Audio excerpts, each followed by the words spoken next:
warahmatullahi wabarakatuh. Saya Nur Hasana dari D4 Teknologi Pembudidayaan Ikan NPM 18744019. Jadi di sini saya akan mengulas tentang materi yang sudah diberikan mengenai perbanyakan probiotik, pengujian bioasai, teknik pengobatan pada ikan, kemudian obat yang diperbolehkan dan tidak diperbolehkan dalam kegiatan aquaculture, serta pengambilan sampel darah. Nah, kita langsung mulai.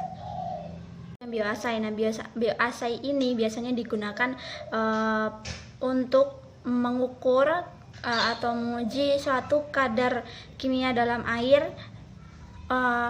untuk memastikan perairan ini tercemar oleh bahan-bahan kimia berbahaya ataupun tidak.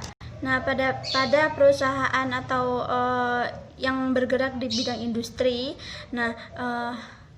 pengujian bioasai ini biasanya dilakukan pada instalasi pengolahan air limbahnya. Nah, pengujian ini biasanya pada IPAL atau instalasi pengolahan air limbah ini biasanya yang diukur adalah TSS dan COD juga pH. Nah, adanya pengujian ini adalah untuk mengetahui jika dilakukan proses pembudidayaan atau proses perawatan kegiatan aquaculture di suatu perairan. Nah, si ikan ini dapat bertahan ataupun tidak gitu.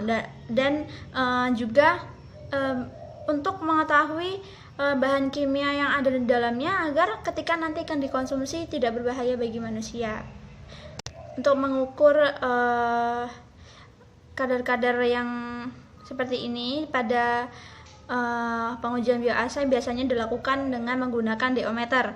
Nah, pengujiannya adalah seperti pengambilan sampel air diletakkan pada botol sampel berwarna hitam atau berwarna gelap, terhindar dari cahaya matahari, kemudian ditunggu selang beberapa hari, diukur dengan menggunakan diometer. Nah, kandungan BOD yang didapat melalui pengukuran diometer ini biasanya untuk air bersih di bawah 1 ppm.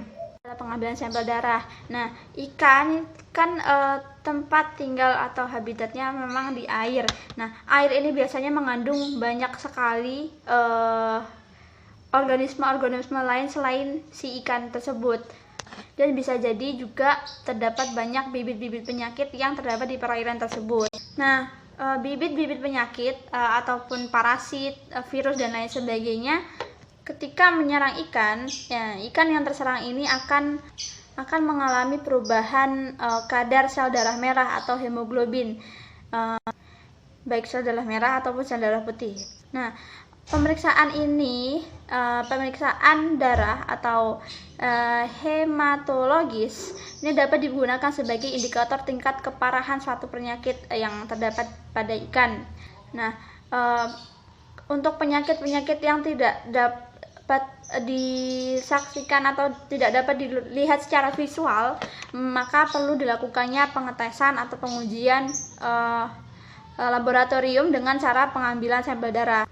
Ikan yang terserang penyakit ini biasanya akan kekurangan oksigen karena memang ada kehidupan lain gitu di dalam tubuh si ikan tersebut. Maka biasanya ciri-ciri untuk ikan yang terkena penyakit itu tidak nafsu makan, kemudian diam di dasaran ataupun melakukan kegiatan ataupun aktivitas yang abnormal seperti itu. Nah, pengambilan sampel darah ini menggunakan hemositometer untuk menghitung si sel darah merah ini. Sebelumnya darah yang sudah diambil itu diberikan Na sitrat untuk menjaga si darah ini agar tidak menggumpal ataupun berubah gitu. Nah, dilakukanlah si pengecekan darah untuk mengetahui apakah ada penyakit yang ada di darah ikan tersebut. Probiotik. Nah, probiotik ini menurut Faller 1987, ini probiotik merupakan bahan tambahan atau suplemen berupa sel-sel mikroba hidup yang memiliki pengaruh menguntungkan bagi hewan inang yang mengkonsumsinya melalui penyeimbangan flora mikroba intestinalnya. Kemudian pada jurnal yang saya temukan dijelaskan ada 3 model kerja probiotik, yaitu 1. Menekan populasi mikroba melalui kompetisi dengan memproduksi senyawa-senyawa antimikroba atau melalui kompetisi nutrisi dan tempat pelekatan di dinding intestinum.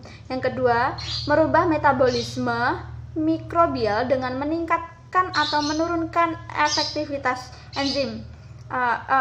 Menurunkan aktivitas enzim. Dan yang ketiga adalah menstimulasi imunitas melalui peningkatan kadar antibodi dan aktivitas makrofag. Nah, penggunaan probiotik ini biasanya digunakan dalam bidang budidaya bertujuan untuk menjaga keseimbangan mikroba dan pengendalian patogen dalam suatu lingkup atau suatu wadah budidaya. Melalui biasanya pada saluran air pada airnya tersebut atau lingkungan di sekitar perairan tersebut melalui proses biodegradasi. Untuk pembuatan si probiotik ini memiliki beragam macam jenis penggunaan dan perlakuan yang berbeda-beda gitu. Pada setiap jenis pakan ataupun jenis ikan ataupun pada udang, pemberian probiotiknya pasti berbeda-beda sesuai dengan kebutuhan dan sesuai standar atau aturan acuan yang biasanya terdapat pada label si probiotiknya. Untuk bahan-bahan perbanyakan probiotik yang dicontohkan adalah ada E4, ada air, ada gula, ada air sari nanas, ataupun menggunakan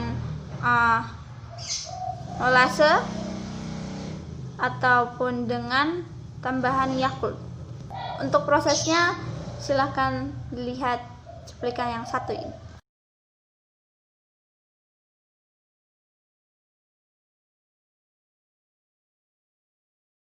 Keempat adalah kegiatan atau teknik pengobatan pada ikan yang sakit. Nah, pengobatan ini biasanya dilakukan pada ikan-ikan yang sakit. Nah, ikan-ikan yang sakit ini akan dipisahkan dari ikan-ikan yang sehat karena takutnya akan menularkan atau menyebarkan bibit-bibit penyakit pada ikan-ikan sehat yang lainnya. Nah, biasanya pelakuan pengobatan ini dilakukan secara seperti diisolasi atau di karantina, dipisahkan seperti itu. Nah, biasanya perlakuan atau teknik pengobatan ikan yang sakit ini biasanya ada melalui ada 3 cara, ada melalui perendaman, ada melalui penyuntikan ataupun cara oral atau misalkan bisa dilakukan dengan mengoleskan si obat tersebut pada tubuh ikan. Nah, untuk yang cara penyuntikan ini ada 2 metode muskular atau suntikan yang dilakukan pada punggung ikan dan pada intraperitoneal atau suntikan yang dilakukan pada bagian perut. Nah, dari keempat metode penyuntikan ataupun metode pengobatan ikan ini dilakukan atau dosisnya itu sesuai dengan si obatnya, sesuai dengan obatnya pun ditentukan berdasarkan gejala-gejala ataupun berdasarkan penyakit apa yang menyerang si ikan tersebut. Nah, setiap setiap produk tersebut pasti ada dosis yang diberikan. Jadi setiap obat satu dengan obat yang lainnya pasti memiliki dosis yang berbeda. Kelima adalah obat-obatan yang diperbolehkan dan yang tidak diperbolehkan dalam kegiatan aquaculture. Di sini saya mengambil dari keputusan Menteri Kelautan dan Perikanan nomor Kep.20/Men/2003 tentang klasifikasi obat ikan.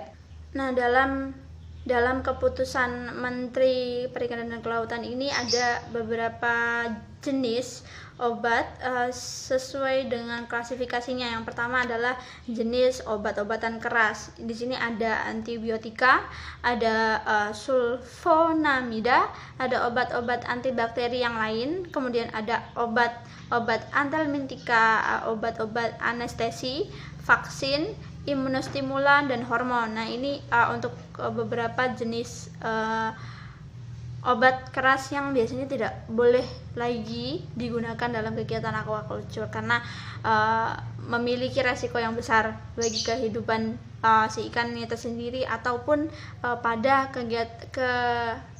kehidupan kelangsungan hidup organisme yang lain yang ada di perairan tersebut ataupun mungkin akan mencemari air tersebut pada lingkungan tersebut.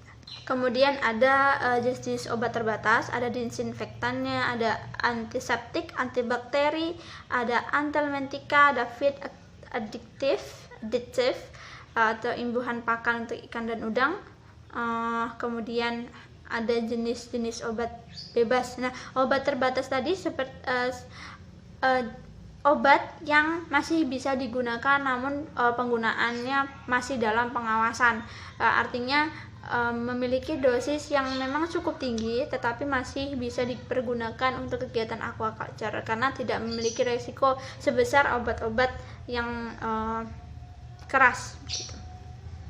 Kemudian ada jenis obat bebas, ada disinfektan dan antiseptik, ada antiprotozoa, ada antihelmintika dan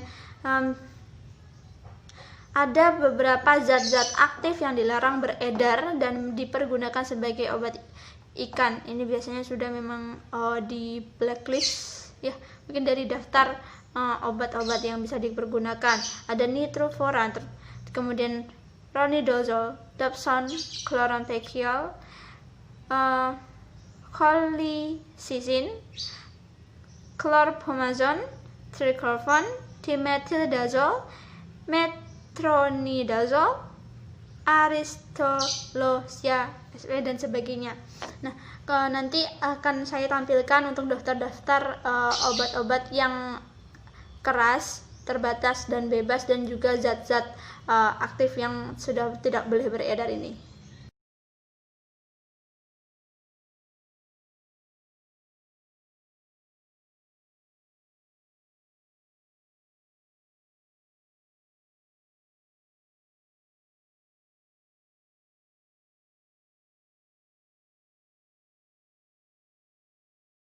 Kegiatan tersebut dari 5 kegiatan tadi ataupun yang lain-lain sebagainya termasuk dengan pengecekan kualitas air adalah untuk tujuan utamanya adalah untuk membuat satu perairan tersebut menjadi perairan yang sesuai, perairan yang cocok untuk ikan tersebut hidup. Memang ketika ikan tersebut nyaman hidup di suatu perairan tersebut, maka akan berpengaruh pada pertumbuhan. Nah, pengaruhan pertumbuhan ini maka akan berpengaruh juga terhadap tingkat banyaknya pakan yang kita berikan dan hasil atau profit yang akan kita dapat di kemudian hari atau di akhir periode kegiatan aquaculture tersebut. Sekian dari saya. Mohon maaf jika salah-salah kata atau salah-salah penyampaian. Assalamualaikum warahmatullahi wabarakatuh.